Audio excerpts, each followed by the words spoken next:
अब अशोक का उद्देश्य था धर्म की शिक्षाओं को इधर से उधर फैलाना। अब उसने मतलब अभिलेख 3 प्रकार के लिखवाए हैं मूल रूप से, या मैं कहूंगा 5 प्रकार के। जहां पर इसको पत्थर मिले वहां इन्होंने पत्थरों के ऊपर अभिलेख लिखवा दिए, उनको अपन कहते हैं शिलालेख। कोई ज्यादा इंपॉर्टेंट जगह थी वहां पर यदि पत्थर नहीं थे तो वहां पर इसने बहुत ही अट्रैक्टिव टाइप के से पिलर लगवाए, इसलिए उनको अपन कहते हैं स्तंभ लेख।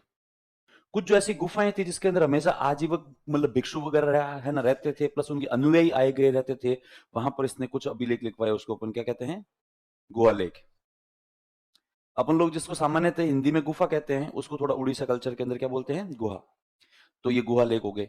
अब ये शिलालेख जो है वो 2 प्रकार के हैं, वापस स्तंभ लेख है वो भी 2 प्रकार के हैं, वृहत और लघु। ये स्तंभ लेख भी वापस वही 2 प्रकार के हैं, वृहत और लघु। अब इसमें स्तंभ या फिर इसकी शिला की साइज मैटर नहीं कर रही है, साइज मैटर कर रही है, मतलब जो जो जो मैटर कर रहा है इंफॉर्मेशन क्या है, इंफॉर्मेशन कि पिलर तो दोनों ही एक जैसे से ही है, लेकिन ये जो वृहत लेके उसके ऊपर इंफॉर्मेशन ज्यादा है इसलिए इसका नाम वृहत है। ये लघु है, इसके ऊपर इंफॉर्मेशन कम है इसलिए ऊपर इसको क्या कह रहे हैं, माइनर या फिर लघु स्तंभ लेके। तो बस ऐसे एक चार्ट बनाएंगे, उसके बाद 1 बाय 1 सबसे पहले पढ़ेंगे वृहत शिलालेख, फिर लघु और फिर आगे वाले और। हाँ, 14 लाइनें लिखी हुई है, ये एक्चुअली अंग्रेजी से लिखकर चले गए और उसके बाद में हम लोग लगातार इसको कट कॉपी पेस्ट ही करते आ रहे हैं, इसलिए हमने कभी इसमें चेंज नहीं किया, क्योंकि चेंज होने जैसी संभावना ही नहीं है। जितने भी ऑथेंटिक बुक है उसमें यही लाइन लिखी हुई है कि इन अभिलेखों की संख्या 14 है और 8 स्थानों से क्या होते हैं, ये प्राप्त होते हैं। उसके बाद में अपने एनसीईआरटी में भी सेम लाइन लिखी हुई है, उसके बाद में हर जगह पर यही लाइन लिखी गई है। जबकि इसको वाकई में समझने के हिसाब से लिखते तो अपन कहते हैं कुल मिलाकर 8 पत्थर मिले हैं और 8 पत्थरों पर 14 बिंदु है। 14 क्या है, बिंदु है या फिर लाइन है। लाइन भी नहीं कहेंगे, इंफॉर्मेशन ज्यादा है, लेकिन कुल मिलाकर अपन देखें तो इस प्रकार के 8 बाटे हैं। अब इन बाटों को इन्होंने पॉलिश करके इसके ऊपर ये लिख दिया इस प्रकार से 1 2 3 4 5, और अब अपन लोग इसको अभिलेख काउंट कर रहे हैं कि अभिलेख संख्या 1, अभिलेख संख्या 5। तो ये 6 7 8 9 10 11 12 13 और 14, इस प्रकार से 8 पत्थरों के ऊपर 14 बिंदु है, और ये सब एक दूसरे की फोटोकॉपी है। जैसे अपन कोई भी पेज की है ना जीरोक्स निकलवाते हैं, वैसे वैसे ये क्या है, जीरोक्स है। 8 जगह से मिले हैं, 8 जगह पर सेम के सेम लिखे हुए हैं, कहीं पर कोई भी मात्रा की भी इधर उधर गलती नहीं है सिवाय 13वें को छोड़कर। और 13वें में भी चेंज कहां पे है कि ये जो 8 पत्थर मिले हैं वो इन जगहों से मिले हैं। एक का नाम है शाहबाज गढ़ी जो कि पेशावर पाकिस्तान में पड़ता है, दूसरा शाहबाज गढ़ी से पास में ही है कोई मानसेरा या मानसेहरा करके जगह है, ये भी पेशावर पाकिस्तान के अंदर है। तीसरा कालसी उत्तराखंड, चौथा जूनागढ़ गुजरात से मिलता है, पांचवा काल्स है ना सोपारा है जो कि महाराष्ट्र से मिलता है, छठा धौली और सातवां जौगढ़, ये दोनों उड़ीसा से मिलते हैं। ये वही उड़ीसा है जिसको अपन उस जमाने में कहते हैं कलिंग, क्या कहते हैं इसको, कलिंग। उसके बाद में 8वां जो है वो एक्चुअली यरगुड़ी करके एक जगह है, वहां से मिलता है जो कि आंध्र प्रदेश में पड़ता है। अब इसमें क्या किया कि 13वां अभिलेख जो है इसमें वो कलिंग आक्रमण की जानकारी देता है स्वयं ही। अपन लोग जब हिस्ट्री को बिल्कुल बेसिक रूप से पढ़ते हैं तब अपन कहते हैं कि कलिंग युद्ध के बाद में अशोक का हृदय परिवर्तन हो गया था, लेकिन हिस्ट्री को जब थोड़ा सा डेप्थ में जाकर पढ़ते हैं तब हमें पता लगता है कि अशोक का कोई हृदय परिवर्तन नहीं हुआ था, नाटक कर रहा था वो, शुद्ध रूप से क्या कर रहा था, नाटक ड्रामे कर रहा था। क्योंकि अशोक के पास में साम्राज्य विस्तार की संभावना बची नहीं थी, कहां जाता वो, और वो 6 7 8 लाख की सेना अपने पास में रखना नहीं चाह रहा है, और प्लस अब उसको एक जगह पूरा पूरा शासन स्थापित करना है, कैसे करेगा वो, तो वो धम के माध्यम से करने का प्रयास करेगा। क्योंकि ऐसे कई सारे एविडेंस मिलते हैं जिससे साफ साफ पता लगता है कि अशोक का कोई हृदय परिवर्तन नहीं हुआ था, उसको केवल कलिंग जीतना था, उसने कलिंग जीत लिया। ठीक है, क्योंकि कैसे पता लगता है कि अशोक का हृदय परिवर्तन नहीं हुआ, तो पहली चीज तो यह है कि अशोक ने इस युद्ध में जिन 1.5 लाख लोगों को बंदी बनाया था, बाद में उन सबको अपना दास या गुलाम बनाया।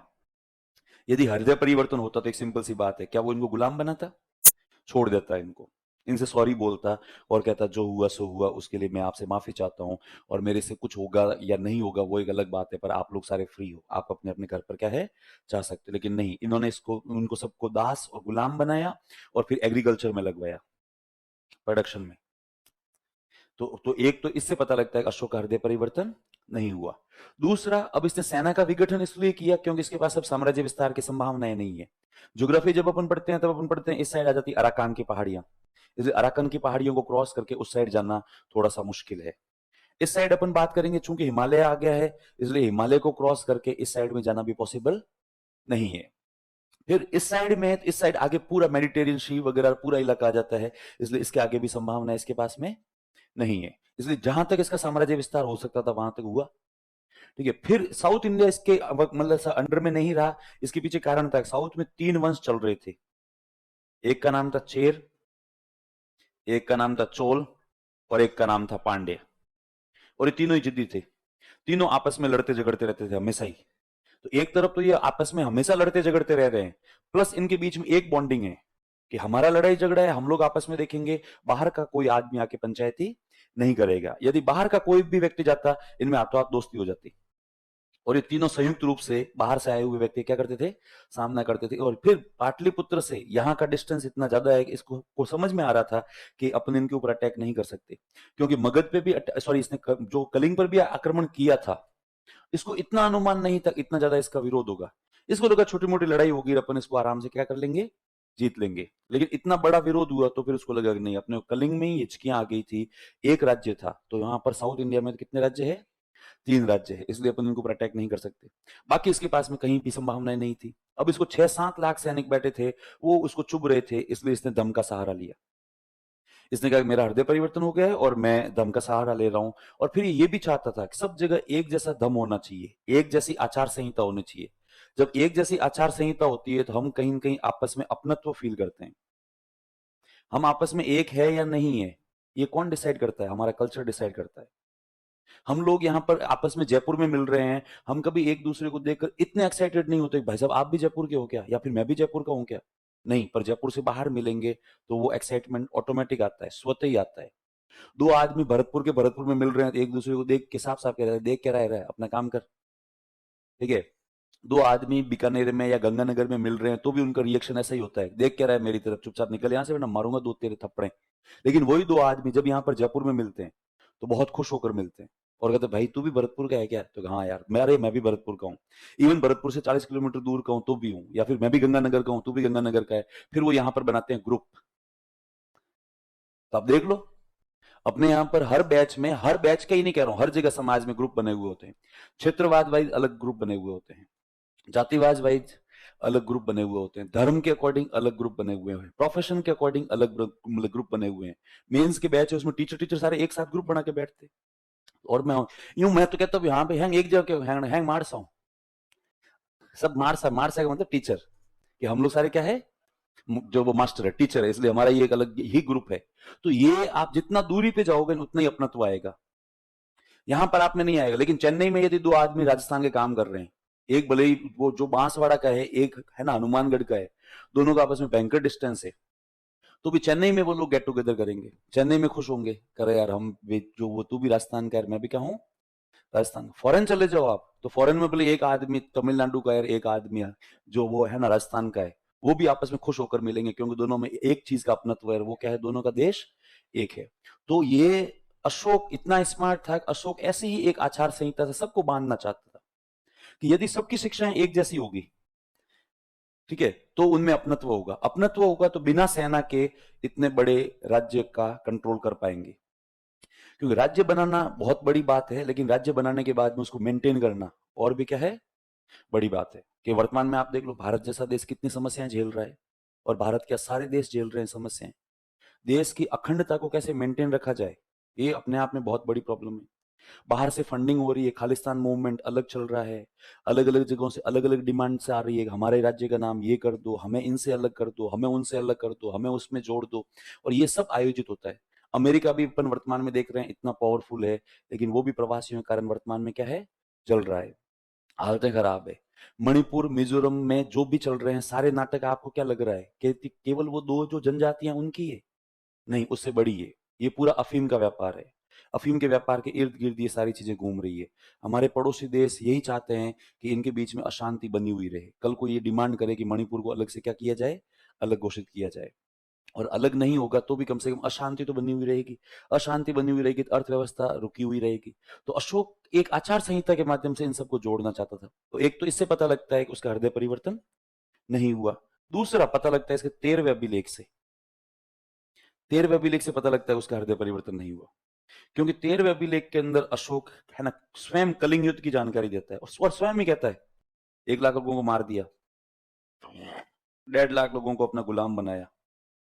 फिर वो खुद ही कहता है कि हालांकि इस युद्ध में खून खराबा ज्यादा हुआ इसलिए मेरा हृदय परिवर्तन हो गया, लेकिन हृदय परिवर्तन का मतलब ये नहीं है कि मैं बिल्कुल ही सुधर गया हूं। मैं अशोक तो वही वाला हूं, पहला वाला, जिसे तुम लोग चंड अशोक कहते थे। लेकिन फिर भी मैं अच्छा बनने का प्रयास कर रहा हूं और मैं अच्छा बन भी गया हूं। लेकिन फिर भी यदि तुम में से किसी ने भी मेरे खिलाफ बोलने की जरूरत की, किसी ने भी मेरे खिलाफ विद्रोह करने के बारे में सोचा, या कोई भी किसी भी तरीके से मेरे अगेंस्ट हुआ, तो याद रखना इन हाथों ने हथियार छोड़े हैं, चलाना नहीं भूले। मैं अभी भी इतना ही बुरा, इवन उससे भी बुरा हो सकता हूं जितना बुरा मैं पहले था। इसलिए तुम लोगों से रिक्वेस्ट है, प्लीज मुझे बुरा बनने के लिए मजबूर ना करें। मैं अच्छा हूं तो मुझे अच्छा रहने दें। ऐसा वो 13वें अभिलेख में सबको धमकाता है। और लास्ट लास्ट में उसकी पूरी शैली धमकाने वाली आ जाती है। साफ साफ ही कहता है कि किसी ने भी मेरे खिलाफ, पूरे राज्य में मेरे खिलाफ यदि बोलने का प्रयास किया, मार दूंगा मैं सबको, और किसी को जीवित नहीं छोड़ूंगा, पूरे क्षेत्र को तबाह कर दूंगा। इस डायरेक्ट की इनडायरेक्ट धमकियां देता है, डायरेक्ट नहीं देता है, लेकिन इनडायरेक्ट क्या देता है ये धमकियां। पर है बहुत स्मार्ट। ये धमकी वो कहां देगा? ये धमकी शाहबाज गड्डी में देगा, ये धमकी मानसेरा में देगा, ये धमकी वो कालसी में देगा, जूनागढ़ में देगा, और यही धमकी सोपारा में देगा। धौली और चौगढ़ में नहीं देगा, क्योंकि धौली और चौगढ़ में पता है कि ये कलिंग है और यहाँ के लोगों को ही तो मैंने मारा है। और आप किसी को एक बार मार लो, पीट लो, उसके बाद में यदि आप उसको रोज रोज याद दिलाओ, रोज सुबह उठते मैं तुम कूटी हो तो याद है, या फिर मैंने तेरे एक बार जो वो है ना, मैंने तेरे पापा को मारा था याद है, या मैंने तेरे परिवार के सदस्यों को मतलब मार कर आधों को मार दिया था, आधों को क्या किया था, मैंने गुलाम बनाया था, वो ज्यादा बुरा होता है। इसलिए अशोक इस चीज को समझता है, सेंटिमेंट्स को समझता है। इसलिए अशोक धौली और चौगढ़ में ऐसी बात नहीं करता। लेकिन वापस एरगुडी या येरगुडी वापस यही बात कर रहा है। तो वो धौली और चौगढ़ के अंदर लैंग्वेज चेंज कर देता है और वो ये कहता है कि समस्त प्रजा मेरी संतान के समान है, और मैं जितना प्रेम मेरे बेटे बेटियों से करता हूं उतना ही प्रेम मैं मेरी पूरी क्या है प्रजा से करता हूं। और चूंकि कलिंग जो मेरी प्रजा है, इसलिए मैं कलिंग के लोगों को मेरे बेटे बेटियों की तरह ही प्रेम करता हूं। तो वो यहाँ पर कलिंग के लोगों का कहीं न कहीं सेंटिमेंट्स या फिर उनकी फीलिंग जीतने का क्या करता है, ये प्रयास करता है। इसको कहते हैं पृथक कलिंग प्रज्ञापन, सेपरेट कलिंग डिक्लेरेशन। तो ये भी अपन लिख लेंगे, यही पृथक कलिंग प्रज्ञापन या पृथक कलिंग अभिलेख है। पृथक कलिंग ये और कहीं नहीं मिलते। बाकी कहीं पर भी किसी भी अभिलेख में इसने ऐसा नहीं कहा है कि समस्त प्रजा मेरी संतान के समान है। यहां पर वो पैटर्नल अपनी आइडियोलॉजी बनाना चाहता है कि मैं तुम लोगों से बहुत ही प्रेम करता हूं। बस ये हो गया। उसके बाद में लिखा नेक्स्ट हेडिंग। अब अशोक के द्वारा स्थापित किए हुए अभिलेख मिले तो बहुत ज्यादा है, लेकिन उन्हें प्रॉब्लम ये थी कि अशोक का नाम नहीं था कहीं पर भी। सब जगह जितने भी अभिलेख मिले थे उनमें सब में अशोक की उपाधियां थी, और अशोक की उपाधि थी देवानामप्रिय। तो याद रखें अशोक के जितने भी अभिलेख है उनमें कहीं पर भी अशोक का नाम नहीं मिल रहा है, मतलब स्टार्टिंग के अभिलेख। अभी अपन एक थोड़ी देर में नाम लिखेंगे। 1750 में पहली बार अशोक के अभिलेखों को खोजा गया, और अशोक के अभिलेखों को खोजा था, उस व्यक्ति का नाम था टिफिन थैलर। क्या नाम था? Tiffin Thaler. तो बस वैसे याद रखना है कि एक आदमी सुबह सुबह थैले में टिफिन डालकर ऑफिस जा रहा था, और बीच रास्ते में उसने अशोक के बाटे देखे। उसने अपना टिफिन निकाल कर रखा बाहर और थैले में डाला अशोक का एक बाटा और लेकर चुपचाप घर पे आ गया। अब टिफिन थैलर ने उसको देखा, उसको धो के साफ करके पढ़ने का प्रयास किया, लेकिन वो एक्चुअली उसको पढ़ नहीं पाया। अब जब वो उसको पढ़ नहीं पाया तो उसके बाद उसने अलग अलग लोगों को हायर किए, बहुत सारे लोगों को हायर किए, लेकिन कोई भी अशोक के अभिलेखों को पढ़ नहीं पाया। इंफॉर्मेशन क्यों नहीं आ रही है? अब जो अशोक के अभिलेखों को पढ़ ही नहीं पाया तो फिर और ज्यादा अच्छे अच्छे लोगों को हायर किया। तो फिर फाइनली किसी ने सलाह दी किसी ऐसे व्यक्ति को लाओ जो इस मामले का जैम हो। इसलिए एक आदमी को बुलाया गया, उसका नाम था जेम्स प्रिंसेप। जैम में भी प्रिंस था। और जेम्स प्रिंसेप ने आकर 1837 के अंदर अशोक के अभिलेखों को पहली बार क्या किया, पढ़ा। अब जो अशोक के अभिलेखों को उन्होंने पहली बार पढ़ा, तो पढ़ने के बाद में उसने देखा उसमें लिखा हुआ है कि ये अभिलेख उस आदमी के हैं जिसका नाम है देवानामप्रिय। अब देवानामप्रिय है वो कोई नहीं जानता अपने यहाँ पर। ये इस प्रकार से अशोक के अभिलेख मिल रहे हैं, ठीक है, पूरे भारतवर्ष के अंदर। लेकिन साउथ इंडिया में नहीं है। साउथ इंडिया का मतलब जहां पर केरल है और जहां पर क्या है, तमिलनाडु है, वहां नहीं है। अब प्रश्न ये था हमारे सामने कि ये ढूंढा जाए कि ये एक्चुअली है ना देवानामप्रिय कौन है। तब देवानामप्रिय नाम का कोई व्यक्ति मिल ही नहीं रहा था इतिहास में। अब जब देवानामप्रिय नहीं मिल रहा था तो वो मतलब ये प्रॉब्लम हो गई थी कि ये किसके अभिलेख माने जाए। इसके अभिलेखों में या तो इसका नाम मिल रहा था देवानाम पेरिय, या फिर इसका नाम मिल रहा था देवानाम पेरियदर्शी। तब देखा गया कि साउथ इंडिया के अंदर एक व्यक्ति है, सॉरी साउथ इंडिया में क्या, श्रीलंका के अंदर एक शासक था, वो देवानाम पेरिय के नाम से प्रसिद्ध था। तब एक बार तो ऐसा मान लिया कि क्या साउथ इंडिया का शासक भारत आया, उसने यहां पर इतनी बड़ी विक्ट्री करी। तब ये बात हमें हजम तो नहीं हो रही थी। हजम इसलिए नहीं हो रही थी कि हम कैसे मान लें श्रीलंका का एक आदमी समुद्र क्रॉस करके यहां आया और फिर उसके अभिलेख यहां तो नहीं मिल रहे हैं, लेकिन उसके बाद भी ऊपर सब जगह मिल रहे हैं। ठीक है, यहाँ तक मिल रहे हैं। तो फिर कहते हैं यार हम मान तो नहीं सकते, पर हमारे पास और कोई चारा नहीं है, तो फिर क्या कर रहे हैं। तो देखो एक बार तो इसको एक बार डिले करके रखते हैं, देखते हैं ये पता नहीं कौन है। फिर फाइनली एक दिन खोज पूरी हुई और कर्नाटक के अंदर एक गांव है जिसका नाम है मास्की। इस मास्की गांव के अंदर पहली बार लिखा हुआ था देवानाम पेरियदर्शी अशोक मौर्य।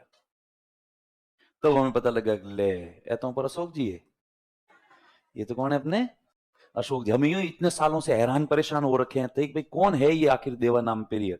तब यहां पर जब स्पष्ट रूप से लिखा हुआ मिल गया देवानाम पेरियदर्शी अशोक मौर्य, तो फिर ये प्रश्न ये था क्या ये सारे अभिलेख अशोक के हैं। तब कहा ये सारे अशोक के हैं, इसलिए क्योंकि सबको लिखने की शैली सेम है, सबके लिखने की लैंग्वेज सेम है, तरीका सेम है, और इवन मैंने जैसा कहा कि सारे जीरोक्स है, सारे क्या है जीरोक्स है, केवल एक पृथक कलिंग प्रज्ञापन को छोड़कर बाकी सारी इंफॉर्मेशन सेम सेम जो वो छापी हुई है। तो फिर मान लिया हाँ।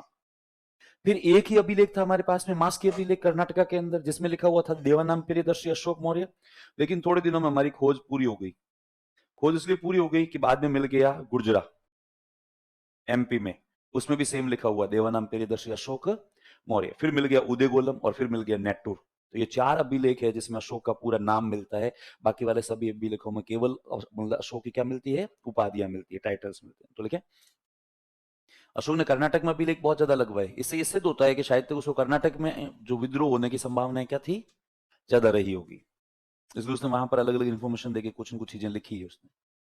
क्योंकि एक्चुअली द्वितीय व्रत स्तंभ लेख है, उसमें अपन लोगों ने पहले लिखा है, उसमें दम है, उसमें क्या है दम है, उसमें दम को पूरा एलोबरेट करके लिखा है, इसमें दम की समरी लिखी है शॉर्ट में, इसलिए इनको इनकी तुलना उनसे करते हैं और इसलिए इनको बोला गया द्वितीय। बस इसी के साथ ये भी क्या हो जाते हैं, है ना, समाप्त। फिर लिखे नेक्स्ट अगली हेडिंग। इसमें क्या समझ रहे हैं अपन, 7 लाइन है, जबकि पिलर तो कितने हैं 6 ही है। उसमें भी गड़बड़ हो गई। गड़बड़ ये हो गई केवल एक ही पिलर है जिसके ऊपर पूरे 7 मिलते हैं, बाकी के ऊपर तो 6 ही है। अब वो आरंभ में किताबों में लिख लिया कि अभी कुछ इस तरीके से मिल रहे हैं, एक पिलर मिल रहा है, वो मिल रहा है, हालांकि मूल रूप से कौशाम्बी में था, लेकिन मतलब वो वर्तमान में प्रयाग में, इसलिए इसका नाम है प्रयाग प्रशस्ति। सेकंड नंबर जो पिलर है वो मूल रूप से टोपरा में था, लेकिन वर्तमान में दिल्ली में है, इसलिए उसका नाम है दिल्ली टोपरा। और जिन लोगों ने मिडेवल पढ़ रखी है उनको पता है कौन लेके आया इनको दिल्ली, फिरोज शाह तुगलक। तो ये अब इनमें ये जो है इसमें 1 2 3 4 5 6 ही है, केवल दिल्ली टोपरा वाला था उसमें पूरे 7 है। और इन लोगों ने, इतिहासकारों ने क्या किया, फुर्ती कर दी, उनको लगा शायद सब में 7 होंगे, इसलिए मतलब किताबों में लिख दिया कि इन अभिलेखों की संख्या 7 है और ये 6 स्थानों से क्या है मिलते हैं, जबकि वास्तव तो में इनको ऐसा लिखना चाहिए था कि ये स्तंभ है, इनकी संख्या 6 है और इनमें अभिलेखों की संख्या भी 6 है। अपवाद टोपरा है, टोपरा में 6 की बजाय कितने मिल रहे हैं, 7 मिल रहे हैं। आरंभ में इनको लगा शायद तक सब भी 7 है, क्योंकि उनके पास इतना टाइम नहीं था कि एक साथ सारे सारे पढ़ सके, बहुत धीरे धीरे। और इसमें मामले में तो अपन फिर भी कहेंगे अंग्रेज बेचारे वास्तव में फिर भी ठीक है कि अंग्रेजों ने भारत में आकर, एक इंग्लैंड का आदमी यहां पर आकर हमारी ब्राह्मी स्क्रिप्ट पढ़ रहा है, जबकि हमारी जो आईवीसी है, सिंधु घाटी सभ्यता है, देश आजाद हुए आज 75-80 साल होने को आगे, हम लोग उसको पढ़ नहीं पाए। और ये कि ये जिम्मा यदि कोई अंग्रेज ले लेता तो शायद अंग्रेज कुछ सालों में उसको पढ़ भी लेता, लेकिन हम पढ़ नहीं पाए। एक्सकेवेशन मतलब उत्खनन भी जितना अंग्रेजों ने किया है ना, उतना ढंग से देश आजाद होने के बाद में इंडिया ने तो फिर भी किया है, पाकिस्तान वो भी नहीं कर पाया। पाकिस्तान अभी भी वही पुराने फैक्ट्स जो है उनके ऊपर बैठा है और वो कर रहा है, जबकि अंग्रेजों ने पढ़ लिया, लेकिन फिर भी इसमें टाइम लगा। तो जो थर्ड नंबर है वो है दिल्ली मेरठ। वो कौन सा है, दिल्ली मेरठ। इसका मतलब मूल रूप से ये पिलर कहां पर था, मेरठ में था। और इसे कौन लेके आया दिल्ली, फिरोज शाह तुगलक। श्योर हो, पक्का सोच लो एक बार, फिरोज शाह तुगलक ही लेके आया था। ठीक है, फिर 3 पिलर मिलते हैं, वो मिलते हैं अपने मतलब बिहार से। एक जगह का नाम है रामपुरवा, एक का नाम है लोरिया नंदनगढ़ और एक का नाम है लोरिया अर्राज।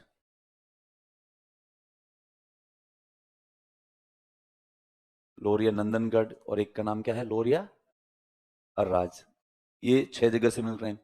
तो फिर अपन लोगों ने ऐसा क्यों लिखा, तो ये मान लिया था कि 7वां मिट गया होगा। 7वां क्या होगा, हुआ मिट गया होगा, क्योंकि 7वां सबसे नीचे था। और अपने भारतीयों की खासियत होती है, अपन जो कोई चीज रेंज में होती है ना, और अपने को जैसे ही पता लग जाए कि इसका महत्व बहुत ज्यादा है, तो फिर अपन उसको हाथ लगा के चेक करते हैं कि ये पता नहीं है या नहीं है। ऐसा आप हर जगह देख लो। इसलिए बाकी सब जगह मेरे हिसाब से ऐसा कहीं जरूरत नहीं होती लिखे होने की कि यहाँ पर चीजों को हाथ लगाना मना है। जबकि इंडिया के आप किसी भी म्यूजियम में मतलब सब चले जाओ, हर 5 मीटर की दूरी के बाद में लिखा हुआ मिलेगा कि कृपया हाथ ना लगाएं, कृपया हाथ ना लगाएं, क्योंकि हमें बार बार याद दिलाना पड़ता है, ठीक है, कि अरे हाथ नहीं लगाना। और इसके बावजूद भी स्टाफ घूमता रहता है, क्योंकि इतना लिखा हुआ होता है ना, हाथ ना लगाएं, तो भी हम उसको हाथ क्या करते हैं, लगाते हैं। हमें लगता है कि इतनी इंपॉर्टेंट चीज है तो हाथ लगा के देखें। इसका बहुत अच्छा सा एग्जांपल है कि आप कभी आमेर के किले में जाओ। आमेर के किले में सबसे लास्ट वाला जो हिस्सा है उसका कुछ नाम है, उसमें अंदर जाते ही एक साइड मतलब है ना, मैक्सिमम 95% टूरिस्ट राइट साइड में मुड़ जाते हैं, और कोई 5% टूरिस्ट है वो घूम के लेफ्ट साइड में जाते हैं। तो वो लेफ्ट साइड में जितनी भी पेंटिंग्स है पुरानी, वो सारी अच्छी है ना, सुरक्षित है। और राइट साइड में मुड़ते ही जो पेंटिंग्स है वो सारी खराब है। इसी पीछे कारण है कि वहां पर अपन जैसे घूमने जाते हैं, ऐसा मैंने खुद ने देखा कई बार कि अपन वहां पे जाते हैं, वहां पे क्या कोई लोकल गाइड मतलब है ना, किसी न किसी को बता रहा होता है कि ये पेंटिंग 80 साल पुरानी है, ये पेंटिंग 120 साल पुरानी है। तो और फिर ये सारे नेचुरल कलर्स है, तो फॉरेनर या बाकी वाले लोग तो हाथ लगाते नहीं है, लेकिन अपन जैसे इस देखते हैं 80 साल पुरानी है, तो अपन उसको हाथ लगा के देखते हैं, अरे वास्तव में ओरिजिनल है क्या। और ऐसे कर करके अपन उसको क्या कर देते हैं, खराब कर देते हैं। अरे ये इंडियन मानसिकता है कि भाई अपने इतनी जो वो है ना पुरानी चीज है, तो अपन इसको स्क्रैच करके देखें कि क्या वाकई में खराब नहीं होती क्या, देखें तो सही वास्तव में ये क्या है और क्या नहीं। जबकि दुनिया इससे इतर है, दुनिया बहुत ही अलग है। दुनिया को जैसे ही पता लगता है ये चीज सेंसिटिव है, वो उल्टा उससे दूरी बनाकर रखता है। अभी वर्तमान में तो इस प्रकार की जितनी भी पेंटिंग्स है, उनको मतलब एएसआई वालों ने सारे ग्लास से कवर करवा दी, क्योंकि वरना इनको पता है कि भारतीय कुछ सालों में इसको क्या कर देंगे, खराब कर देंगे, क्योंकि वे इसकी सेंसिटिवनेस को समझ ही नहीं रहे हैं। और वो मैं कह रहा हूँ ये अपने ब्लड में, इसमें तो अच्छे अच्छे लोग हैं ना, वो भी इसी से परेशान है। अच्छे अच्छे लोग भी ऐसे ही करते हैं, अपने मोदी जी कर देते हैं ऐसे। मोदी जी को भी कहोगे ये सब इतने साल पुराने, मोदी जी कहते क्या बात है, खराब नहीं हो रही है क्या, घिस घिस के। मोदी जी ने किया हुआ है एक बार ऐसा इंसिडेंट, चाइना वाला नहीं बताया मैंने कभी आपको। राहुल गांधी सोशल मीडिया के माध्यम से बदनाम है, जबकि मोदी जी भी ऐसी हरकतें खूब ही करते हैं, पर वो मोदी जी की इतनी सामने क्या है, आती नहीं है। पर मोदी जी भी करते रहते हैं। तो मोदी जी एक बार चाइना गए थे, तो चूंकि मोदी जी उससे पहले इंडिया आए थे 2 बार, तो शी जिनपिंग ने मोदी जी को बहुत ही वीआईपी ट्रीटमेंट दिया था। तो फिर मोदी जी जब चाइना गए तो शी जिनपिंग के ऊपर प्रेशर था कि यार अपन जब इंडिया गए थे तो मोदी जी ने आउट ऑफ प्रोटोकॉल हमें वीआईपी ट्रीटमेंट दिया था, तो हम भी इनको थोड़ा बहुत वीआईपी क्या है ट्रीटमेंट देते हैं। एक दिन मोदी जी को कोई हाफ डे फ्री था, हालांकि ये बात तो अच्छी है, सत्य है कि सब मोदी जी आराम नहीं करते। तो वो उनके कोई टीम में आईएफएस था जो वहां पे लगा हुआ है, उन्होंने एक कोई ब्लॉग लिखा था, उन्होंने कहा था भी मोदी जी के प्रोग्राम में हाफ डे फ्री था। हाफ डे भी क्या फ्री होंगे, 3-4 घंटे के लिए फ्री होंगे। तो फिर मोदी जी की टीम ने पूछा होगा सर आज 4 घंटे फ्री है तो क्या करें, होटल में आराम करेंगे क्या। तो मोदी जी ने कहा नहीं नहीं, आराम करके करेंगे, कुछ करेंगे, एक्टिविटी क्या करेंगे, तो सब यहाँ आप बताओ क्या करें। तो फिर किसी ने सलाह दे दी साहब चाइना का नेशनल म्यूजियम सामने ही है, वो देख के आ जाते हैं। तो उन्होंने कहा हाँ ये अच्छा आइडिया है, नेशनल म्यूजियम देख लेंगे, घंटे 2 घंटे विजिट हो जाएगी, टाइम पास हो जाएगी, बैठे बैठे क्या करेंगे। तो फिर उन्होंने प्लान किया नेशनल म्यूजियम जाएंगे। और वो जैसे नेशनल म्यूजियम शायद पास में रहा होगा, तो शी जिनपिंग को जैसे ही पता लगा कि मोदी जी होटल में आराम नहीं करने वाले हैं और वो नेशनल म्यूजियम जा रहे हैं, तो जिनपिंग को पता नहीं क्या जची, जिनपिंग ने हाथों हाथ प्रशासन को एक्टिव किया और कहा मैं भी जाऊंगा है ना नेशनल म्यूजियम। और वो इधर से मोदी जी काफिला आया और इधर से शी जिनपिंग का भी काफिला आ गया। दोनों उतरे तो मोदी जी ने यूं आश्चर्य किया कि आप यहाँ पे, तो भी जो मुझे एक्चुअली पता लगा कि आप आज नेशनल म्यूजियम विजिट करने वाले हो, तो मुझे लगा मैं खुद ही जो आपके साथ चल रहा हूँ। और वो जैसे नेशनल म्यूजियम के अंदर गए तो पता नहीं जिनपिंग को क्या जची, जिनपिंग ने कहा कि इनको गाइड मैं ही करूंगा, सब कुछ मैं ही बताऊंगा, क्योंकि कोई भी अंतरराष्ट्रीय मेहमान जब भारत आता है तो उसको गाइड मोदी जी खुद करते हैं, किसी और को करने का मौका नहीं देते। चाहे वो अपना राष्ट्रपति मतलब भवन हो, या जो अपनी नई पार्लियामेंट बनी थी, नई पार्लियामेंट में आप लोगों ने फुटेज देखी होगी, हर एक व्यक्ति को मोदी जी खुद ही समझा रहे हैं कि ये वो थीम है, उस थीम पे हमने ऐसा बनाया और इस थीम पे हमने वो किया। तो फिर जिनपिंग को भी लगा अपन भी कम से कम इतना तो करें। तो वो जैसे ही गए तो चाइना के पास में एक है ना पुराना बॉन चाइना का जो गमला है, और वो 3,500 साल के आसपास वो जो पुराना मानते हैं, और उसके ऊपर है ना ब्लू पॉटरी का काम किया हुआ है, और वो 3,000 साढ़े 3,000 साल का मतलब सा पुराना है। तो चाइना उसको अपना नेशनल वर्थ मानती है कि ये हमारा सबसे मेन खजाना है। और उसको उसमें म्यूजियम में एंटर होते ही एक टेबल पे रखा हुआ है और टेबल पे रखे हुए के पास में वो पूरा पूरा वैक्यूम करके ग्लास का एक इस प्रकार से रख रखा है। तो उसने क्या किया कि वो जो वहां का डायरेक्टर जनरल था जो भी म्यूजियम का, उसने जिनपिंग को पहले लोकल लैंग्वेज में बताया कि साहब ये गमला 3000 से 3500 साल पुराना है और इसका महत्व बहुत ज्यादा है। मतलब ये जो है वो ब्लू पॉटरी का एग्जाम्पल है, और उस जमाने में ब्लू पॉटरी शायद तो दुनिया में कहीं नहीं होती होगी, लेकिन चाइना में होती थी, और होती भी थी तो देखो आप इतने अच्छे तरीके की होती थी। और वो ऐसे करके पूरा पूरा एक्सप्लेन किया, तो जिनपिंग ने वो का वो वापस मोदी जी को एक्सप्लेन किया। अब जैसे ही कहा कि ये 3000 3500 साल पुराना है, तो फिर मोदी जी एक्साइटेड हो गए। मोदी जी ने एक्साइटमेंट दिखाने के लिए क्या और दिया, क्या बात कर रहे हो, वाकई में इतना पुराना है क्या? तो कहा हाँ। तो फिर मोदी जी उसके इर्द गिर्द घूमने लग गए और वो बहुत ढंग से देख रहे थे। अब वो ग्लास में पैक था क्योंकि इतना ज्यादा सेंसिटिव है, ह्यूमिडिटी से भी खराब हो सकता है। तो मोदी जी ने यूं देखते देखते कहा, इसको ऐसे देख सकते हैं क्या खोल के? तो जिनपिंग ने कहा हाँ। अब देखो हो ना हो, कहीं न कहीं दोनों जो है वो, खैर जिनपिंग तो 100% तानाशाह है। मोदी जी 100% नहीं है तो भी थोड़े से तो कम तो है ही। मोदी जी इसको देख सकते हैं क्या? जिनपिंग ने हाँ देख सकते हैं। और वो इसने जिनपिंग ने कहा डायरेक्टर जनरल से, कहाँ पे इसको देखना है मोदी जी को। अब उसकी इतनी हिम्मत नहीं कि जिनपिंग को ये कह दे कि साहब ये बहुत ज्यादा सेंसिटिव है, हवा लगने से भी खराब हो सकता है। उसने यस सर। उसने हाथों हाथ का टैब लाओ, और उसने टैब से हाथों हाथ उसको खोला। और जैसे ही उसको अनलॉक किया तो उनको लगा कि भाई ये यूं देखेंगे अनलॉक करने के बाद में। पर वो तो जैसे ही अनलॉक हुआ और मोदी जी सीधा हाथ अंदर गया, सीधा उठा के बाहर लेके आया उसको। तो वहां जितने लोग थे वो सारे डर गए एकदम से, उन्होंने ये क्या कर दिया। पर किसी की हिम्मत नहीं कि मोदी जी को कुछ कहे, किसी की हिम्मत नहीं जिनपिंग को कुछ कहे, और जिनपिंग को इसको शायद इतना पता भी नहीं कितना सेंसिटिव है। और मोदी जी उसको देख रहे हैं, जिनपिंग को दिखा रहे हैं भाई यार चीज तो तगड़ी है, ये जो पूरा हाथ का है ये भी हाथ का है। जिनपिंग के हाँ हाथ का है। अरे यार 3500 साल इंडिया हो, हम भी तुम्हें कभी दिखाएंगे सिंधु घाटी सभ्यता के हमारे पास में भी ऐसे डांसिंग गर्ल रखी हुई है, मेटल की बनाई हुई है। और वो यूं करते करते, बाकी और तो कुछ करे ना करे, मोदी जी उसको यूं देखते देखते उसको यूं पास में लिया। अपन जैसे मटका और कोई भी ऐसे यूं खरबूजा वरबूजा खरीदते हैं तो बजा के नहीं देखते, तो मोदी जी उसको हाथों हाथ बजा के और देख लिया। और फिर कहा ये है तो मजबूत ही है। और वो पास में आईएएस और आईएफएस लॉबी खड़ी थी, वो सारे देखे ये अब क्या करें इनका। फिर मोदी जी उसको यूं खेलने लग गए। अच्छा, फिर किसी ने जाके हिम्मत करके कहा सर बहुत सेंसिटिव है, नेशनल ट्रेजर है इनका। मोदी जी ने क्या है ऐसा, इनका जो मेन है ये ट्रेजर। तो मोदी जी ने अच्छा अच्छा अच्छा। फिर मोदी जी ने हाथों हाथ रख दिया। रख दिया तब तक जिनपिंग को भी किसी ने कह दिया भाई साहब ये टूटते टूटते बचा है आज, वरना ये अभी क्या हो जाता है यहाँ पे, टूट ही जाता। तो फिर उसके बाद में कहते हैं जिनपिंग ने शायद तक मोदी जी को कोई ढंग की चीज नहीं दिखाई। दूर दूर से कहा ये पेंटिंग है, यूं ही है आगे चलो ये यूं ही है आगे चलो, ये यूं ही है क्या करेंगे देख के, और फटाफट घुमा के और क्या है बाहर ले आए। तो ये अपनी खासियत होती है। तो वैसे वैसे ये जो 7वां अभिलेख था उसके बारे में ऐसा मान लिया था आरंभ में कि भारतीयों ने हाथ लगा लगा कर मिटा दिया होगा, लेकिन बाद में पता लगा नहीं है ही नहीं एक्चुअली। 7वां कभी उनके ऊपर लिखा ही नहीं गया था, एक के ऊपर लिखा गया था, वो कौन सा है, दिल्ली टोपरा। तो फिर लेकिन सबसे पहले अब ये पिलर है, हालांकि मैं एक बार आपको ओरिजिनल पिलर भी दिखा, तो अपन देख लेते हैं कि ये वो जो है ना ये प्रयाग स्तंभ है।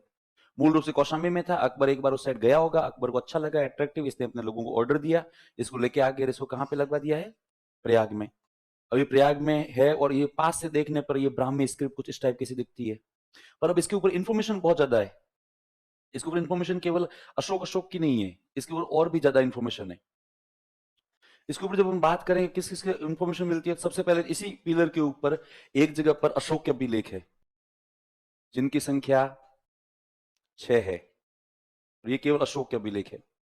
उसके बाद में सेकंड नंबर जो है वो रानी का अभिलेख है।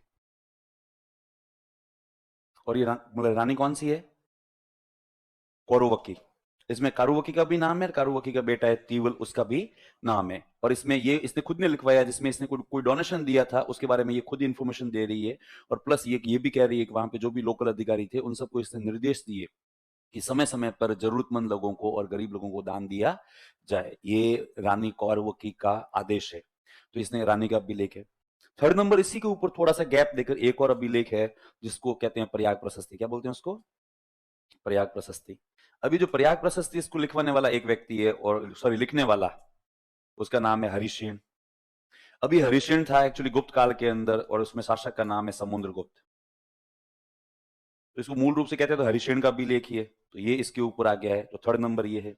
उसके बाद जब ये इसको पिलर को उठा के लेके आ गए, और उठा के लेके आने के बाद में अकबर इसको देख रहा था, अकबर को लग रहा था इसके ऊपर कुछ न कुछ लिखा हुआ है।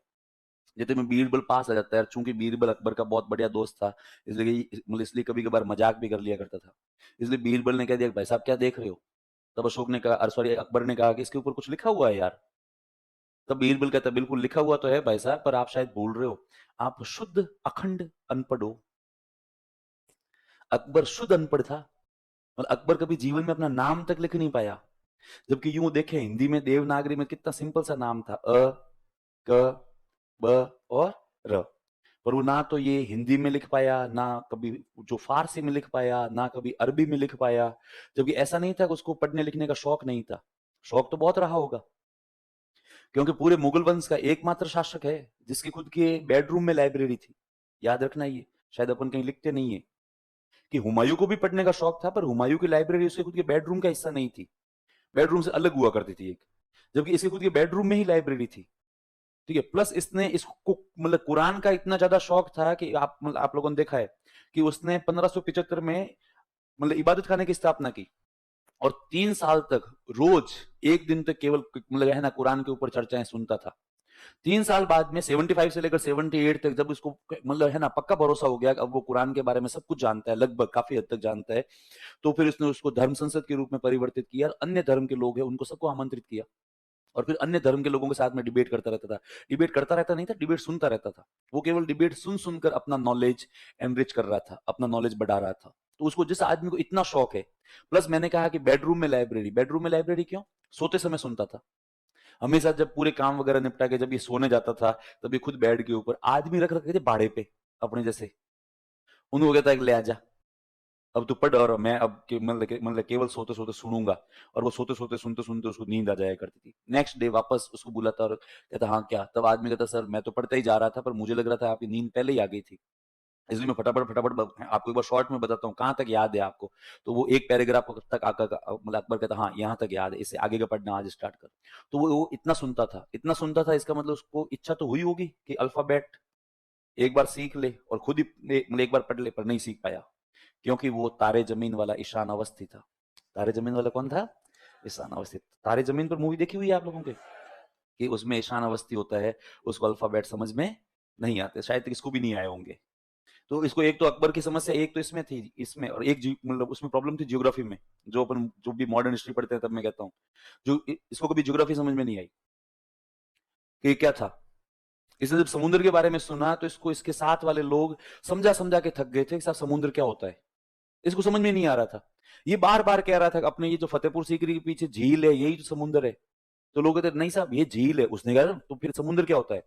तो समुद्र बहुत बड़ा होता है। तो वो कहता है अरे झील भी तो बहुत बड़ी है।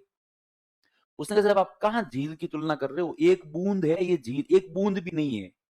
वो कहता हाँ तो मान लिया तो 2-3 झीलें होती होगी, 5 झीलें होती होगी, है ना, 4-5 तालाब होते होंगे। तो मतलब इसको कभी समझ में नहीं आता था झील क्या होती है, तालाब क्या होती है, झरना क्या होता है, समुद्र क्या होता है। हर चीज में हमेशा कंफ्यूज ही रहता था। ऐसी समस्याएं होती है कई सारे लोगों के साथ में, अपने में से भी बहुत सारे उनके साथ में होगी। जैसे मैं मेरा खुद का ही हर बार कहता हूँ मॉडर्न हिस्ट्री में, मुझे प्लॉट की साइज समझ में नहीं आती। जब यूं मैं कोई भी प्लॉट देखता हूँ तो कहते ये प्लॉट उनका है, तब मैं कहता हाँ यार ठीक है ना, कहते 100 गज का होगा, तो आगे वाला घूर के देखता है, कहता दिमाग खराब है, मैं क्या हो गया 400 गज का है। मैं कहा अच्छा ऐसा है क्या? ठीक है, कईयों को डिस्टेंस समझ में नहीं आता कि दूरी कितनी है। ये हर आदमी के अंदर समस्या होती। कईयों को खाने में नमक कम है या ज्यादा है वो भी समझ में नहीं आता, ज्यादा तो फिर भी समझ में आ जाता है, कम वाला समझ में नहीं आता। अपन देखना, अपन कोई खाना खा रहे होते हैं कहीं पर शादी में, कोई कहता है भाई नमक देना, एक पूछेगा कौन सी वाली सब्जी में कम है? तो वो कहता है कि इसमें सब कम है। तो अच्छा इसमें कम है ना पक्का? तो हाँ। तो फिर वो उसको देखा देखी नमक डाल देता है कि भाई कम है, सब कह रहे हैं। तो वैसे वैसे अकबर को भी कभी समझ में नहीं आया था। तो फिर अकबर ने एकदम से बीरबल से कहा चल ले चल, मैं तो अनपढ़ हूं पर तू तो पढ़ा लिखा है, तू ही पढ़ ले। तब बीरबल इसके ऊपर पढ़ने का प्रयास करता है। बीरबल कहता है भाई साहब समझ में नहीं आ रहा है। तो फिर अकबर ने कहा लोग कहते हैं तू तो पढ़ा लिखा है। उसने कहा भाई साहब पढ़ा लिखा तो हूं, पर आप महा अनपढ़ हो। दुनिया में कोई एक लिपि थोड़ी होती है, बहुत सारी लिपियां होती है। ये सब कुछ लिखे हुए हैं, पुराने लिपियों में लिखे हुए हैं, मेरे को समझ में नहीं आ रहा है, अपनी लिपि वर्तमान में अलग है। अब अकबर ने कहा अब ये लिपि और क्या होती है? बीरबल ने कहा रहने दो, नहीं हो पाएगा आपसे, नहीं हो पाया। तो फिर अकबर ने कहा चल ठीक है यार, इसने अपना बहुत दिमाग खराब कर दिया है और बहुत टाइम खराब कर दिया, एक काम कर अपने भी इसके ऊपर कुछ न कुछ लिख। बीरबल ने कहा ये जो अच्छा आइडिया है। इस बात पर इसके ऊपर बीरबल ने भी अपना एक अभिलेख लिखा, इसलिए इसके ऊपर मिलता है बीरबल का अभिलेख। क्या मिलता है इसके ऊपर? उसके बाद में जहांगीर विद्रोह कर देता है, जहांगीर विद्रोह करने के बाद में प्रयाग चला जाता है, प्रयाग में बैठ रहता है, वो रात दिन देखता रहता है कि अपने विद्रोह को सीरियसली ले नहीं रहा है, तो उसने क्या किया, उसने इसके ऊपर कुछ न कुछ अभिलेख लिखवा दिया, इसलिए इसके ऊपर जहांगीर का भी अभिलेख है, जिसमें जहांगीर अपनी वंशावली भी लिखवाता है बाद में, हालांकि शासक बनने के बाद में। तो एक ही पिलर है और एक पिलर के ऊपर अभिलेख कितने काउंट कर लो, 5। कितने अभिलेख मिलते हैं, 5, इसलिए इसको अपन सेंटेंस फ्रेम नहीं करेंगे, ऐसे ही लिखेंगे कि वो है दिल्ली टोपरा पिलर। कभी फिल्मों में देखा हुआ है? नहीं देखा हुआ, अरे अपन ढंग से देखते नहीं है फिल्में। जब भी दिल्ली की शूटिंग होती है फिल्म के अंदर, एक्चुअली क्या हर शहर के लैंडमार्क होते हैं, उस शहर में जब भी कोई भी मूवी वेब सीरीज शूट होती है तो उसके अंदर उसके लैंडमार्क हमेशा दिखाते हैं बैकग्राउंड के अंदर। आप देख लेना, यदि जयपुर की किसी भी मूवी में शूटिंग है तो आप देखना हवा महल हमेशा दिखाएंगे, ठीक है, आमेर का किला हमेशा दिखाएंगे बैकग्राउंड के अंदर। अभी मैं थोड़े दिनों पहले एक कोई नई फिल्म आई थी वो देख रहा था, तो उसमें दिल्ली के मतलब जयपुर के जितने भी मॉन्यूमेंट है या जो भी लैंडमार्क है बड़े बड़े, सारे दिखाते हैं बैकग्राउंड में। वो इतनी मेहनत करके दिखाते हैं, जबकि अपन देखते नहीं, अपना ध्यान हीरो हीरोइन के ऊपर ही रहता है, हीरो क्या कर रहा है विशेष करके हीरोइन क्या कर रही है, ठीक है, इसलिए अपन जो बैकग्राउंड तक जाते भी नहीं है, वरना ये लोग बहुत ज्यादा मेहनत करके दिखाते हैं चीजें। अभी मैं कौन सी फिल्म देख रहा था, एक आई हिट, हिट 3, तो वो हिट 3 थर्ड केस के अंदर पूरा बैकग्राउंड के अंदर उन्होंने दिखाया। हिट फर्स्ट तो पूरी जयपुर की शूटिंग है, ठीक है, तो उसमें एक एक चीज उन्होंने बकायदा एक जगह एक पूरा एक सीन जनरेट करते हैं कि वो कार से किसी का पीछा कर रहे हैं, पीछे करते समय वो उन्होंने हवा महल भी दिखाया, आजकल अपने जो ये जो क्या नाम है, ये एयरपोर्ट के पास में एक नया गेट बना है ना, तोरण गेट, अब चेंज हो गया, नया बन गया, देखा ही नहीं आप लोगों ने? हैं? अरे आजकल बहुत, अरे पत्रिका गेट भी अब उसका वो पूरा चेंज ही कर दिया, पुराना वाला हटा के नया बना दिया, व्हाइट रंग का, और इसका नाम गेटवे ऑफ जयपुर या गेटवे ऑफ राजस्थान रखा है, तो वो भी उन्होंने दिखाया उसके अंदर, ये आजकल नया बना दिया, ठीक है, ये तो पुराना वाला है और ये नया नाम, इसका नया नाम गेटवे ऑफ जयपुर रखा। और ये फ्रंट से तो इतना अच्छा नहीं लगता, साइड से बहुत अट्रैक्टिव टाइप का सा लगता है। हम्म। तो ये कुल मिलाकर ये सारा दिखाते हैं, पर अपन इतना यूं ध्यान देते नहीं। वैसे वैसे दिल्ली की जब भी शूटिंग होती है तो दिल्ली वाले के अंदर ये हमेशा ही वहां पे पुराना किला है, और वो पुराना किला अक्सर बैकग्राउंड में दिखाते हैं, उसमें बैकग्राउंड में ये पिलर दिखता है कई बार। तो खैर ये दिल्ली टोपरा है, उसके बाद में दिल्ली मेरठ हो ही गया, फिर लेकिन लोरिया अर्राज बिहार, गौतम बुद्ध का जन्म कहां पर हुआ था, लुम्बिनी में, लुम्बिनी का आधुनिक नाम रुमिंदई। तो कहते हैं कि अपने शासन के कौन से वर्ष में यात्रा करता है, 20वें वर्ष में। जब 20वें वर्ष में यात्रा करता है तो वो वहां पे भावुक हो जाता है, इमोशनल हो जाता है, इमोशनल होकर कहता है लोगों से कि तुम बहुत भाग्यशाली हो जो तुम्हारा जन्म यहाँ पर हुआ है। तब किसी ने कह भी दिया कि ऐसा हमने तो कोई भाग्य देखा नहीं है, ऐसा कोई हमें कोई खास है यहाँ पर, ऐसा कोई फायदा हुआ नहीं है। तब उसने कहा बिल्कुल तुम लोगों को फायदा होना चाहिए, और इसने हाथों हाथ अपने खड़े पास में किसी मंत्री से पूछा होगा कि यहाँ पर लैंड रेवेन्यू कितना है, तब उसने कहा सर 1/6। तो फिर उसने कहा मेरा आदेश है कि आज के बाद इन लोगों के लिए लैंड रेवेन्यू कितना होना चाहिए, 1/8, मतलब 17% से घटाकर लैंड रेवेन्यू कितना कर दिया इसने, 12.5%। 1/8 का मतलब कितना होता है, 12.5। तो वो ऐसा एक्चुअली भावुक हो गया था और लैंड रेवेन्यू घटाया, तो इससे हमें एक तो उनकी राजस्व नीति के बारे में पता लगा, प्लस आर्थिक नीति या अर्थव्यवस्था के बारे में भी क्या है पता लगा। तो अपन लोग देखते हैं कि बौद्ध धर्म का पतन क्यों हुआ। तो बौद्ध धर्म के पतन के कारण अपन लोगों ने 2 कारण सबसे मेन मानते हैं आरंभ के। पहला, कई शाखाओं में विभाजित हो गया, कई शाखाओं में क्या हो गया था, विभाजित हो गया। दूसरा कारण, धन का केंद्र बन गया था। अब ये जो शाखाओं में विभाजन हुआ, एक तो हुआ विचारधारा के कारण, ये सबकी अलग अलग विचारधारा थी। फिर सेकंड नंबर विभाजन इसलिए हुआ, धन का केंद्र बन गया था, धन के केंद्र के कारण से अब हर किसी को एक्चुअली संघ में एक चीज चाहिए थी, वो क्या थी, है ना, सत्ता, पावर। अब हर कोई अध्यक्ष बनना चाहता है, कोई उसका उपाध्यक्ष बनना चाहता है, कोई उसका कोषाध्यक्ष बनना चाहता है, अब सबको लालच आ गया था। तो वो धीरे धीरे इन्होंने एक्चुअली जो इनका पर्पस था बहुत भिक्षु बनने वाला, वो तो ये भूल ही गए। अब ये घर बार छोड़कर यहां पर आकर पॉलिटिक्स कर रहे हैं, राजनीति कर रहे हैं। और प्लस धीरे धीरे अपन लोगों ने ये भी कहा था चूंकि धन का केंद्र बन गया था संघ, इसलिए बहुत भिक्षु धीरे धीरे भ्रष्ट हो गए थे, करप्ट हो गए थे, उनका चरित्र भी उनका खराब हो गया था। अब उन्होंने भिक्षुओं वाली जो एक्चुअली लाइफ स्टाइल थी उसको भी क्या कर दिया था, त्याग दिया था। अब वो धीरे धीरे बहाने कर करके अपनी लाइफ को धीरे धीरे लग्जरीज बना के लेके आए, जबकि जैन कभी लेके नहीं आए। जैन वो दिन था, आज का दिन है, आज भी नंगे पैर ही चलते हैं, वो अभी भी श्रवण परंपरा में है, ठीक है। जबकि इन्होंने धीरे धीरे कहना स्टार्ट कर दिया था कि नहीं यार मेरे से जो है ना पैदल चला नहीं जाता, मेरे कमर में समस्या है। फिर इन्होंने धीरे धीरे कहना स्टार्ट कर दिया था कि जमीन पे लेटता हूँ तो शरीर में दर्द बहुत ज्यादा होता है, इसलिए एक दरी वरी बिछा दूं। फिर ये दरी, दरी से बिस्तर, बिस्तर से गद्दा, गद्दे से बेड, बेड से फिर 5 स्टार टाइप का सा बेड। फिर खाने में भिक्षा मांगना इन्होंने बंद कर दिया, इन्होंने कोई इनको कारण बता के कहा कि यार किसी से जो भी जूनियर साधु होता था उसे कहते तू ही बना देना दाल रोटी। दाल रोटी बनते बनते कब 5 पकवानों में तब्दील हो गई, किसी को समझ में नहीं आया। पहले केवल दाल रोटी बन रही थी, फिर कहा यार दाल के साथ तो रोटी कौन ही खाता है यार, साथ में एक आध सब्जी वब्जी तो बना ही दे, एक मिर्ची तो कूटो तो बना ही दे। फिर क्या मिर्ची कूटा हो गया, थोड़ा मतलब ने सागे हलवो वलवो भी क्या है बना ही दे, तो वो पूरा हो गया था। तो ये आ गए थे, तो अशोक के समय स्थिति ऐसी आ गई थी, अशोक को अभिलेख लिखवाने पड़े। और संघ के सबसे मेन सेंटर थे वो दो ही थे, सारनाथ और सांची। हालांकि मथुरा भी था, लेकिन मथुरा में ऐसा कोई भी अभिलेख मिला नहीं है, वरना सबसे ज्यादा बौद्ध भिक्षु इन स्थानों पर रहते थे, सांची में, सारनाथ में और मथुरा में। तो इसने मथुरा में तो अभिलेख नहीं लिखवाए, लेकिन सांची और सारनाथ में लिखवाए, और ऐसी जगहों पर लिखवाए जहां पर हमेशा बौद्ध भिक्षु आते जाते रहे। और वहां पे इसने साफ साफ लिखा कि मैं अशोक मौर्य सभी बौद्ध भिक्षुओं को चेतावनी देता हूं कि यदि किसी ने भी किसी भी कारण से यदि संघ में फूट डालने का प्रयास किया तो उसे पनिशमेंट मिलेगी। ठीक है, और मैं तुम लोगों को यह भी कह दूं कि जेल रहने लायक स्थान नहीं है, और जेल का नियम है कि सभी कैदियों को वहां पर सफेद रंग के कपड़े धारण करने पड़ते हैं, और यदि तुम आरोपी पाए जाते हो तो तुम्हें भी जेल में डाला जाएगा और तुम्हें भी सफेद रंग के कपड़े पहनने पड़ेंगे, क्योंकि बौद्ध भिक्षु सफेद रंग के कपड़े नहीं पहनते थे। बौद्ध भिक्षु सफेद रंग को बहुत ज्यादा अपवित्र मानते थे। इसलिए इसने कहा कि जब तुम्हें जेल में डाला जाएगा तब भले तुम कितने भी एक्सक्यूज दे दो, कैसा मैं तो भिक्षु हूं और मेरे को थोड़ी बहुत रियायत मिल जाए, लेकिन नहीं, नियम सबके लिए क्या होते हैं, नियम है।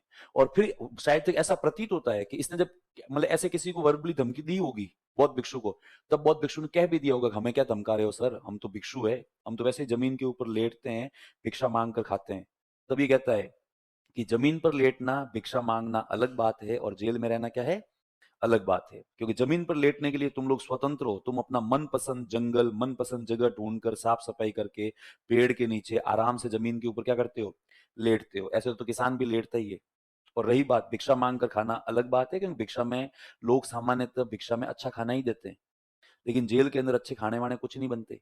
जेल के अंदर जो बन रहा है वही क्या है, बन रहा है। दाल के अंदर डुबकी लगा के वापस आ जाओगे तो भी दाल का एक दाना ढूंढ नहीं पाओगे, बोले कुछ भी हो जाए जेल जेल है। इससे पता लगता है कि मौर्य काल की जेलें भी अच्छी नहीं थी, जबकि मौर्य काल या गुप्त काल को अपने यहाँ पे सबसे अच्छा काल मानते हैं, और उन काल में भी अपन लोग कहते हैं कि जेलें अच्छी नहीं थी। तो फिर अपने को वर्तमान में शिकायत होनी ही नहीं चाहिए कि सब वर्तमान की जेलें अच्छी नहीं है, जबकि वर्तमान में तब अब जेलें अच्छी हो गई है। आजकल जेलों में इंप्रूवमेंट हो रहा है धीरे धीरे, काफी जेलें आजकल बहुत अच्छे पैरामीटर पर चली गई है। वरना आज से कुछ सालों पहले भारत के अंदर जेलों की स्थितियां बहुत खराब थी, अभी भी अधिकांश जेलों की तो आखिर हालतें खराब ही है, लेकिन फिर भी आजकल कुछ जेलें ठीक हो गई है। आजकल जेलों में एक तो खाने की क्वालिटी बहुत अच्छी हो गई है। ठीक है, आप में से गया हुआ है कोई जेल, नहीं गया हुआ? हाँ, अरे एक्चुअली इंडिया में ये कॉन्सेप्ट है ही नहीं, वरना फॉरेन में जो प्राइवेट जेल का कॉन्सेप्ट है, फॉरेन में आप प्राइवेट जेल जा सकते हो, इंडिया में वो नहीं है। इंडिया एक्चुअली क्रिएटिविटी को कभी मानता ही नहीं है, वरना इंडिया में एक प्राइवेट जेल खुला था, है ना, आंध्र प्रदेश में। और मैं बताता भी हूँ किसी के भी, अरे वो आंध्र प्रदेश में प्राइवेट जेल खुला था, ये तो आप लोगों ने सुना हुआ है, पर वो खुला रातों रात बंद करवा दिया, क्योंकि इंडिया में इस प्रकार के कॉन्सेप्ट को अपन लोग ज्यादा सम्मान नहीं देते। वो तो कोई है ना, कलेक्टर साहब थे और वो निकल रहे थे कहीं से, उन्होंने बोर्ड लिखा हुआ देखा कोई उच्च प्राथमिक या फिर प्राथमिक विद्यालय, तो कलेक्टर साहब को लगा कि ले चल अपन जो वो स्कूल जाए आते हैं, तो वो स्कूल विजिट करने चले गए। वो जब स्कूल विजिट करने गए तो वो स्कूल काल कोठरी टाइप की सी स्कूल थी। उन्होंने प्रिंसिपल को बुलाया और कहा ऐसी जगह पर तुम लोग बच्चों को पढ़ाते हो? तो प्रिंसिपल ने कहा सर क्या करें, गवर्नमेंट की तरफ से यही बिल्डिंग दी हुई है हमें। उन्होंने कहा यार ये जेल है, मैं बोले ये जो स्कूल है या जेल है? उन्होंने कहा सर ये मेरे हिसाब से पहले ब्रिटिश एरा के अंदर, ब्रिटिश टाइम में ये कोई गोडाउन वगैरह था जहां पर सामान वामान रखते थे, उसके बाद में देश आजाद होने के बाद स्कूल खोली, ये बिल्डिंग मिल गई, उसके बाद यही बिल्डिंग है। तो कलेक्टर साहब बच्चों की स्थिति देखकर थोड़े से इमोशनल हो गए, उनको लगा यार मतलब ना तो वेंटिलेशन है ना तुम्हारे पास में पंखे हैं, काल कोठरी टाइप का सब माहौल है, कर क्या रहे हो तुम लोग। और उन्होंने इमोशनल होकर हाथों हाथ कोई भी मतलब गवर्नमेंट लैंड थी वो एक तो स्कूल को हाथों हाथ दी फाइल बनवा के, और फिर हाथों हाथ किसी लोकल एमएलए एमपी से कांटेक्ट किया और कहा लो साहब फंडिंग दो तो स्कूल खुलवाएं। और वो कलेक्टर साहब इस बात को लेकर थोड़े सीरियस थे, उन्होंने कहा ऐसी जगह बच्चे पढ़ेंगे तो एजुकेशन तो पता नहीं लेंगे या नहीं लेंगे, टीबी जैसी बीमारियां जरूर ले लेंगे, क्योंकि बैठने के लिए जगह भी इनके लिए उचित नहीं है। और फिर उन्होंने मतलब देखो कलेक्टर चाहे तो कुछ भी कर सकता है, कलेक्टर या एसडीएम वगैरह सब भी। आजकल ये आप लोग देखते हैं बहुत सारी जगहों पर स्कूलों के स्ट्रक्चर बहुत अच्छे हो गए हैं। इसके पीछे पहले लॉजिक ये होते थे लोगों के पास कि गवर्नमेंट के पास फंड नहीं है। वर्तमान में गवर्नमेंट फंड तो बहुत साइड की बात हो गई है। हर शहर गांव में भामाशाह इतने बैठे हैं कि आप किसी को भी कह दो ना, जैसा स्कूल के कलर करवा दो, कोई भी करवा देता है। आप किसी को कह दो कि साहब स्कूल में थोड़ी थोड़ी जर्जर हो रही है, रिपेयर करवा दो, कोई भी करवा देता है। आजकल बहुत सारे गांवों में जो गवर्नमेंट स्कूल है उनकी स्थितियां बहुत अच्छी है, वाटर कूलर लगवा दिए गए हैं, डिजिटल बोर्ड लग गए हैं, कूलर वूलर भी कुछ इस जगहों पर लग गए हैं, स्थितियां ठीक है, फर्नीचर वगैरह वो यदि वो चाहे तो वो उन कलेक्टर साहब ने भी ऐसा ही किया। जहां पर वो स्कूल थी वहां आसपास दुकानदार थे, उनकी एक मीटिंग बुलाई और कहा कि देखो जमीन गवर्नमेंट ने पास कर दी है और एमएलए एमपी कोटे से पैसे भी आ गए हैं, पर स्कूल बनने में फिर भी साल 2 साल लग जाएंगे। तो तब तक हम लोग ये प्लान कर रहे हैं कि एक बिल्डिंग किराए पर लेकर इस स्कूल को उस बिल्डिंग में चलाएं। तो हम लोग चाहते हैं मार्केट के लोग हेल्प करें, तो मार्केट के लोगों ने कहा क्योंकि हम एक छोटे कस्बे में बिल्डिंग लेना चाहते हो तो कितना किराया मानते, 30-40 हजार में आ ही जाती है। और यदि वहां पर 30-40 दुकानें, हर दुकानदार एक एक महीने का किराया दे तो भी काम हो ही जाता है। तो वो उन्होंने ऐसे स्थापित करवा दी। फिर उसी दौरान उन कलेक्टर साहब का कोई एक फ्रेंड कहीं बाहर रहता था, फॉरेन में, अबॉर्ड में, वो आया हुआ था। उसने बात बात में उनको पता लगी, तो वो उन्होंने कहा यार काल कोठरी टाइप की सी बिल्डिंग है। उन्होंने कहा यार, तो वो कहीं रहता था बाहर, तो उसने देखा हुआ था प्राइवेट जेल का कॉन्सेप्ट। तो फिर उसने कहा यार ये बिल्डिंग लीज पे ले सकते हैं क्या? उन्होंने हाँ ले सकते हैं, गवर्नमेंट प्रॉपर्टी है, ले सकते हैं। तो फिर क्या, मेरे को तो प्राइवेट जेल खोलूंगा। उस आदमी ने प्राइवेट जेल खोली, थोड़े दिन तक प्राइवेट जेल चली। फिर किसी ने शिकायत कर दी, जेल क्या हो गई, बंदों को याद तो आता है। क्योंकि उसमें देखो जेल के अनुभव तो फिर जेल के अनुभवों के आधार पे ही होते हैं। कि जैसे फॉरेन में होता है तो इसके ऊपर एक आध कोई अच्छी, मतलब वो जो अच्छी खासी डॉक्यूमेंट्री बनी हुई है कि आप बिल्कुल वैसे ही बुक करते हो जैसे होटल बुक करते हो, 2 दिन के लिए, 3 दिन के लिए। फिर आप जाते हो, उसके बाद उनको जितना ही कहते हो कि भाई साहब अच्छा अनुभव होना चाहिए, बिल्कुल रियल जेल वाला होना चाहिए, तो वो कहते हैं हाँ भाई साहब जेल वाला ही होगा। और वो सर सर कह के बात करते रहते हैं, हाँ सर बिल्कुल, आपको यदि अनुभव नहीं हो तो आपने कितने दिन का पैकेज बुक किया है? कि साहब 3 दिन का है। तो यदि आपको अच्छा नहीं लगे हमारी सर्विसेज तो आप 3 दिन हम आपको कॉम्प्लीमेंट्री दे देंगे, ठीक है, और ये दे देंगे। वो जो उनसे जितने ज्यादा प्रश्न पूछता है ना, उसको जेल के अनुभव उतने ही ज्यादा आते हैं। जो कम प्रश्न पूछता है चुपचाप जाता है, कहता है लो साहब मेरे जेल की बुकिंग है 2 दिन। तो उसको कहते हैं लो इसके ऊपर आप टर्म्स एंड कंडीशंस पे साइन कर लो, और साइन करने के बाद हाथ पकड़ के ले जाते हैं, जेल में डाल देते हैं। लेकिन जो यूं ज्यादा कहता रहता है अनुभव रियल होना चाहिए, अनुभव रियल होना चाहिए, तो हाँ सर बिल्कुल होंगे, आप तो साइन कर दो। और आदमी जैसे ही साइन करके पेन नहीं रखता है, उससे पहले वही आदमी जो आपसे 10 सेकंड पहले सर सर कह के बात कर रहा था, वो जोर से उछलता है हमारे में, एक झापट मारता है आदमी के, आदमी धड़ाम से नीचे, और फिर कूदता है, जो 2 एक लाते मारता है, पीछे 2 एक लोग खड़े होते हैं वो भी लाते मारते हैं। आदमी कहता है ये क्या तरीका है, जेल में है भाई, कोई सांस थोड़ी आया है, चल ठीक है। फिर वो घसीट के लेके जाते हैं, और घसीट में अंदर ले जाकर धक्के देते हैं, अंदर उसका आधा स्टाफ होता है, वो भी धक्का मुक्की करता है, हर चीज पे उनसे मतलब प्रोटेक्शन चार्ज मांगते हैं। मारा पीटा 3 दिन तक भयंकर ही होता है, खाना भी खराब मिलता है, हर चीज अंदर होती है। यदि आपके पास ऐसा मतलब ऐसा एक्स्ट्रा पैसे हैं तो बीड़ी भी मिल जाएगी, सिगरेट भी मिल जाएगी, मोबाइल भी मिल जाएगा, सब मिलेगा। और फिर वही 3 दिन बाद में जैसे ही आपका टाइम खत्म हुआ, वही आदमी वापस बहुत ही जेंटल तरीके से आता है आपके पास में, और वो कहता है sir how was your experience. आदमी कहता है बाहर में जा तू और तेरा एक्सपीरियंस। तो कहता है नहीं सर, यदि आप सेटिस्फाई नहीं हो हमारी सर्विस से तो हम आपको 3 दिन के लिए क्या कर सकते हैं, कॉम्प्लीमेंट्री दे सकते हैं। तो उसने कहा नहीं मेरे को नहीं चाहिए कॉम्प्लीमेंट्री। तो खैर ये इस प्रकार की जेलें, अरे नहीं दुनिया में बहुत सारी जेलें अच्छी भी है। जैसे अपन लोग इकोनॉमी पढ़ते हैं, तो इकोनॉमी में पढ़ेंगे एक चीज, HDI, human development index. Human development index में सारे पैरामीटर चेक होते हैं इंसानी जीवन के, उसमें एक जेल का भी होता है कि सब मतलब कौन से देश है जो जेल की सर्विसेज बहुत अच्छी देता है। तो उसमें अक्सर टॉप पे नॉर्वे ही रहता है। 2-3 जेलों में कंपटीशन है और उसमें नॉर्वे की एक जेल है। वो जेल नहीं है, स्वर्ग है। भारत जैसे बेरोजगार देश में तो यदि उस जेल का मेन्यू सुन लेना अपन, तो अपन लोग सारे कहें कि ये RS और SI छोड़ो सर, अब ये बताओ कि जेल में जाने का तरीका क्या है।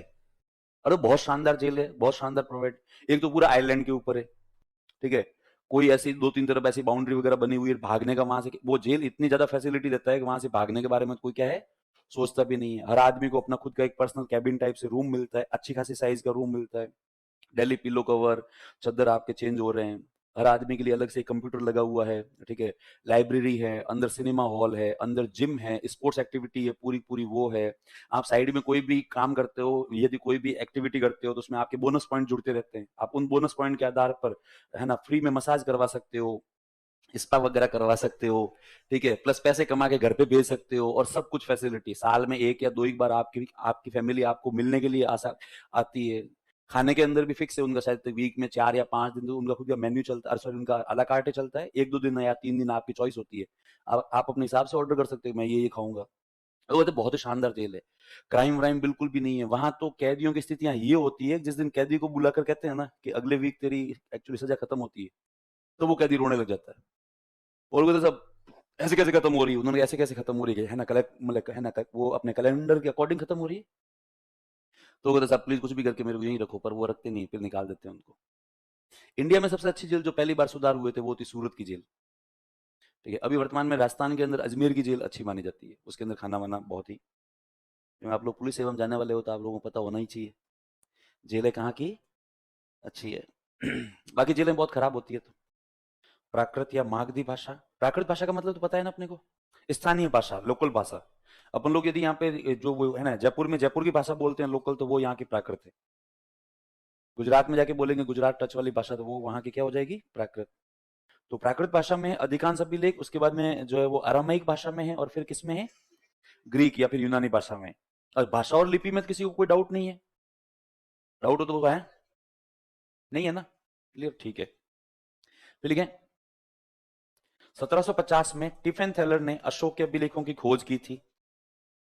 एक आदमी थैले में क्या लेके जा रहा था, टिफिन, तभी उसको दिख गया अशोक के द्वारा स्थापित अभिलेख या भाटे। टिफिन थैलर ने अशोक के अभिलेखों की खोज की थी, की मूर्ति मिलती है। इसी के साथ ही अशोक के अभिलेखों वाला चैप्टर क्या हो जाता है आपके पूरा।